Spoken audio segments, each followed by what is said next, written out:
नमस्कार साथियों, आप सबका एक बार फिर से स्वागत है आपके अपने YouTube चैनल HD क्लासेस में। तो आज का जो हमारा टॉपिक है वो सबसे इम्पोर्टेंट, मोस्ट इम्पोर्टेंट मैं बोलूँगा, सबसे मोस्ट इम्पोर्टेंट टॉपिक है एग्ज़ाम पॉइंट ऑफ व्यू। यानी कि इस चैप्टर से क्वेश्चन भर भर के आते हैं एग्ज़ाम के अंदर। जैसा कि आप नाम देख सकते हो, सर्कुलेटरी सिस्टम, परिसंचरण तंत्र, परिसंचरण तंत्र, सर्कुलेटरी सिस्टम। क्या होता है सर्कुलेटरी सिस्टम, क्या होता है परिसंचरण तंत्र? देखो बच्चों, हमारे शरीर के अंदर पोषक पदार्थों का, पोषक पदार्थ यानी कि जो अपने ग्लूकोज वगैरह पाचन के बाद बनता है वो पोषक पदार्थ में आ गया। तो पोषक पदार्थों को शरीर के हर एक अंग तक पहुंचाने के लिए, गैसों को शरीर के हर एक अंग तक पहुंचाने के लिए, अपशिष्ट पदार्थों को शरीर से बाहर निकालने के लिए एक पूरे सिस्टम की आवश्यकता होती है।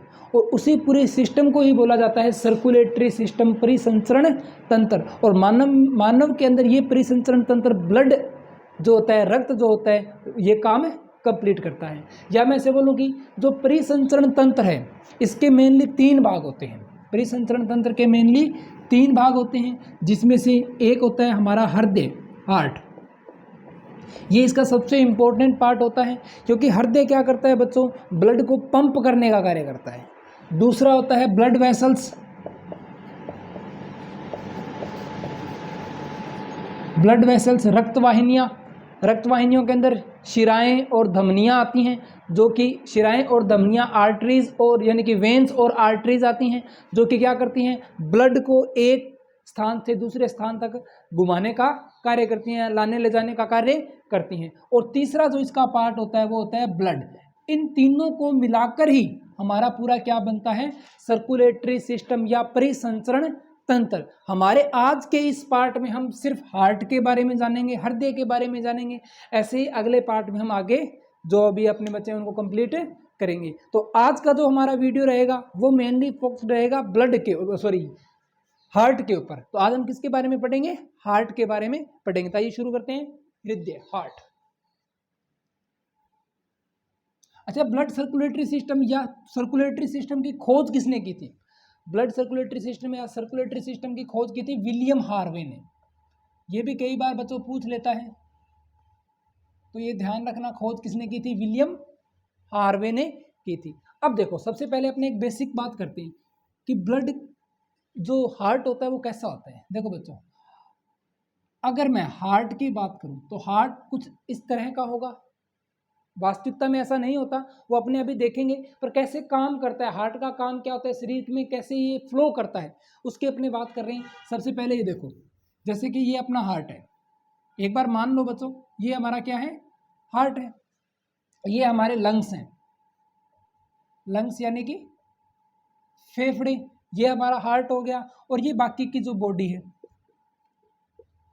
तो बच्चों, ब्लड जो होता है लंग्स से साफ होकर, साफ होने का मतलब यहां से ब्लड के अंदर से CO2 को बाहर निकाल दिया जाता है और उसके अंदर ऑक्सीजन को ऐड कर दिया जाता है। ये सबसे पहले आता है बाएं आलिंद के पास। ये पार्ट लेफ्ट होता है, ये पार्ट राइट होता है। तो सबसे पहले आता है बायां आलिंद, लेफ्ट एट्रिकल, एट्रियल, बायां आलिंद। और बाएं आलिंद से ये आता है किसके अंदर, बाएं नील्य के अंदर, वेंट्रिकल, लेफ्ट वेंट्रिकल में आता है। और यहां से बॉडी में, फिर बॉडी से वापस किस में आता है, राइट एट्रियल, राइट आलिंद में, फिर यहां से राइट नील्य में, और यहां से किसके पास आता है, हमारे लंग्स के पास आता है। तो ये होता है तरीका बच्चों। तो आप देख सकते हो यहां जो आलिंद था, आलिंद का काम सिर्फ और सिर्फ क्या था, ब्लड को रिसीव करना, ब्लड को रिसीव करना। जबकि नील्य जो था, नील्य का काम क्या था, ब्लड को पंप करना। तो यहां मैं अगर आपसे पूछूं कि दोनों में से कौन सी मांसपेशियां मजबूत होनी चाहिए, ग्रहण करने के लिए, रिसीव करने के लिए ज़्यादा मजबूत मांसपेशियों की आवश्यकता नहीं है। मजबूत मांसपेशियां किसकी होनी चाहिए, जो पंप करता है। अब देखो बच्चों, यहां से जो ब्लड लेके चलती है वो होती है महाधमनी या एरोटा। ये यहां से ब्लड लेके चलती है, वो महाधमनी आगे जाकर छोटी छोटी धमनियों में बदल जाती हैं, बॉडी में पहुंचता है, यहां से उसके अंदर ऑक्सीजन यूज कर ली जाती है, CO2 उसके अंदर मिक्स कर दी जाती है, तो यहां से वेन्स शिरा ब्लड को लेकर आगे चलती हैं, फिर यहां से ये महाशिरा में चेंज हो जाती है, ये महाशिरा ब्लड को लेके आती है राइट आलिंद में, और यहां से फुफ्फुसीय धमनी पल्मोनरी आर्टरीज,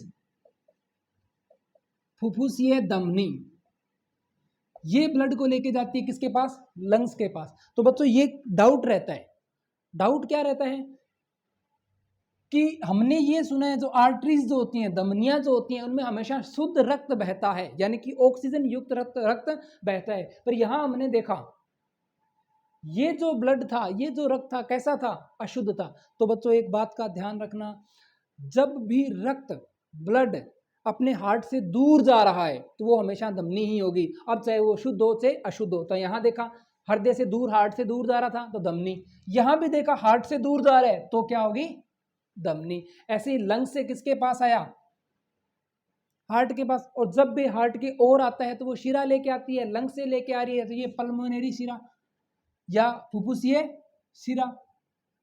तो ये एकमात्र ऐसी शिरा होती है जो शुद्ध रक्त लेकर चलती है। ये तो बच्चों हो गया फ्लो, कि कैसे हमारे शरीर के अंदर ब्लड का फ्लो रहता है। उम्मीद करता हूं समझ में आ गया। बाकी अभी इसी चीज को हम डिटेल में पढ़ेंगे आगे तो और भी अच्छे से समझ में आएगा आपको।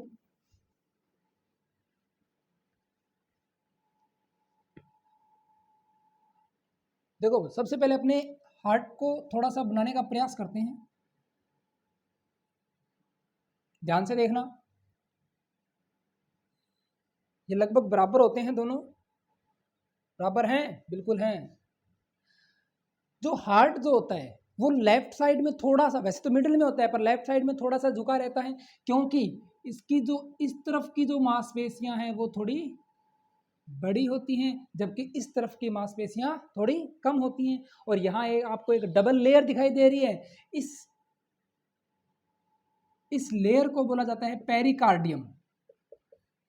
तो आपसे ये भी पूछा जा सकता है कि हृदय के चारों ओर जो लेयर पाई जाती है उस लेयर को क्या कहा जाता है, तो वो लेयर क्या होगी, पेरिकार्डियम।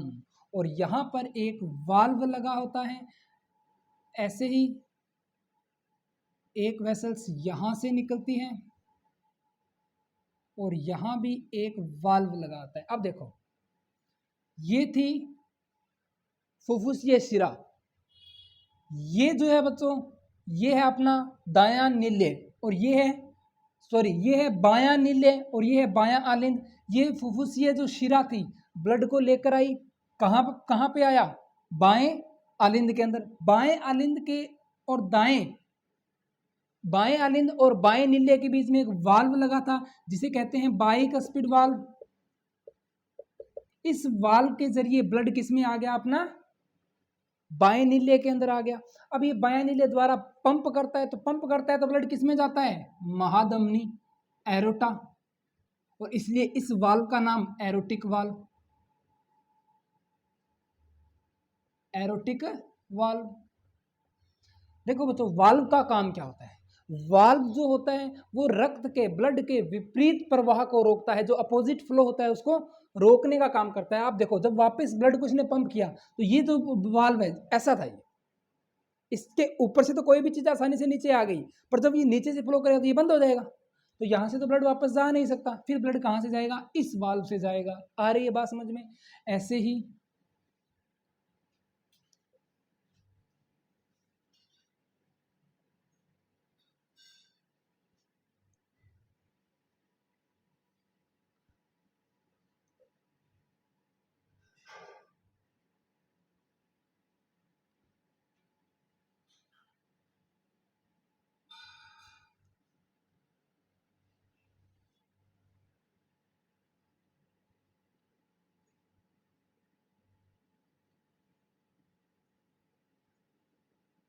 ये दो वाल्व यहां लगे हुए हैं, ये आई, ये जो रेखा थी ये जो है ये है अपनी महाशिरा।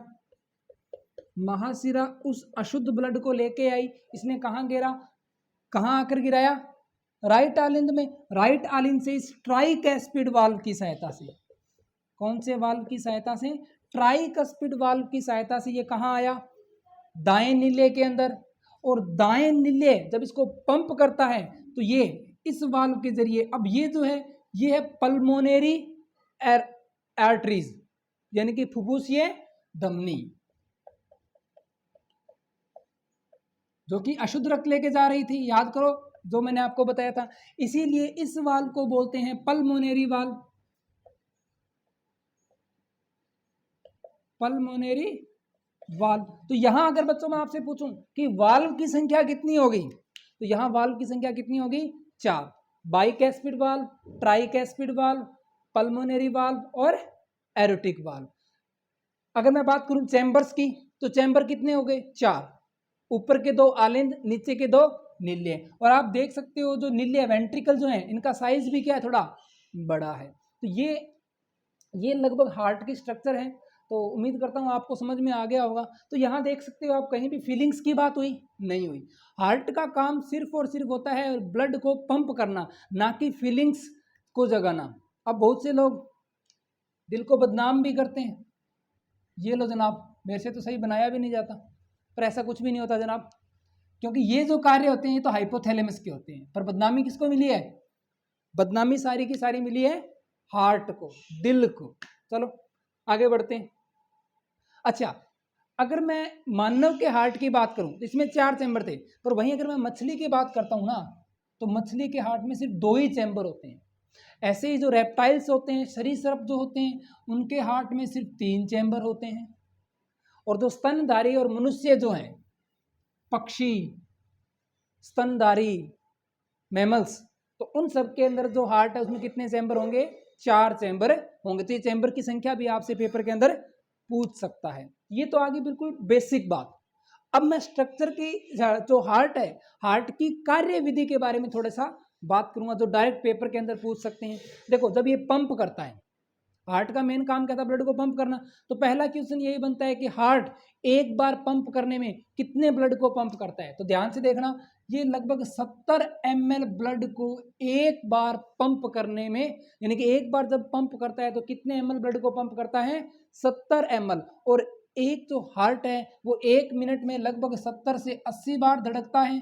तो टोटल कितना हो जाएगा, लगभग 49 ml, 4900 ml, यानी कि लगभग 5 लीटर। तो मैं कह सकता हूं जो हृदय जो होता है वो 1 मिनट में लगभग 5 लीटर ब्लड का फ्लो करता है।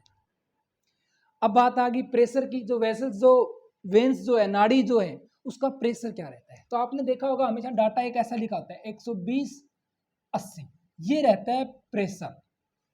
सिस्टोलिक प्रेशर होता है 120 और डायस्टोलिक प्रेशर होता है इसका 80। तो ये दोनों एस और डी, 120 और 80 दोनों का डिफरेंस रहता है, ये हमेशा क्या रहता है, 40 रहता है, 40 mm of Hg, 40 mm of Hg, ये दोनों के बीच का क्या रहता है, डिफरेंस रहता है। अब देखो होता क्या है, कई बार बचपन में ऐसे एक छेद हो जाता है जिससे क्या अशुद्ध रक्त डायरेक्ट शुद्ध रक्त में मिलना प्रारंभ हो जाता है। तो इसके कारण जो बच्चा होता है उसके शरीर के अंदर ऑक्सीजन की कमी हो जाती है। ऑक्सीजन की कमी होने के कारण उसके होठ नीले पड़ना स्टार्ट हो जाते हैं, नाखून नीले पड़ना स्टार्ट हो जाते हैं। तो ऐसे बच्चे को बोला जाता है ब्लू बेबी, और इस रोग को बोला जाता है ब्लू बेबी सिंड्रोम। तो अगर मैं आपसे पूछूं कि ब्लू बेबी जो रोग है वो किससे संबंधित है, हार्ट से ही। ऐसे ही एक रोग है रूमेटिक रोग, रूमेटिक रोग भी किससे संबंधित है, हार्ट से ही संबंधित है ये। अच्छा, अगर मैं बात करूं कि जो हार्ट, जो हृदय धड़कन है, हार्ट रेट जो है, इसको कंट्रोल कौन करता है, तो इसको कंट्रोल करने का काम करता है पोटेशियम। ये भी पेपर में आपसे पूछ सकता है बच्चों, ध्यान रखना। इसको कंट्रोल कौन करता है, पोटेशियम इसको कंट्रोल करने का कार्य करता है। तो आज के इस लेक्चर में हमने हार्ट के बारे में जाना कि हार्ट कैसे काम करता है, इसमें कितने वाल्व होते हैं, कितने चैम्बर होते हैं, कौन कौन सी नाड़ियाँ जो होती हैं, वेन्स जो होती हैं, ब्लड को लेके जाती हैं, ब्लड को लेकर आती हैं। ऐसे ही जो हमारा नेक्स्ट लेक्चर जो होगा उसके अंदर हम ब्लड वेसल्स के बारे में जानेंगे और साथ में ब्लड के बारे में भी जानने का प्रयास करेंगे। उम्मीद करता हूँ आज हार्ट जो चैप्टर है उसके अंदर आपको कोई भी समस्या नहीं आई होगी। अगर आपका कोई भी डाउट है, किसी भी प्रकार का डाउट है, तो आप बेझिझक कमेंट कीजिए। अगर आपको मेरा ये वीडियो अच्छा लगे तो लाइक, कमेंट और सब्सक्राइब जरूर कीजिए चैनल को। अगर अच्छा लगे तो ही कीजिएगा, वरना मत कीजिएगा। तो आज के इस लेक्चर में इतना ही, तब तक के लिए धन्यवाद।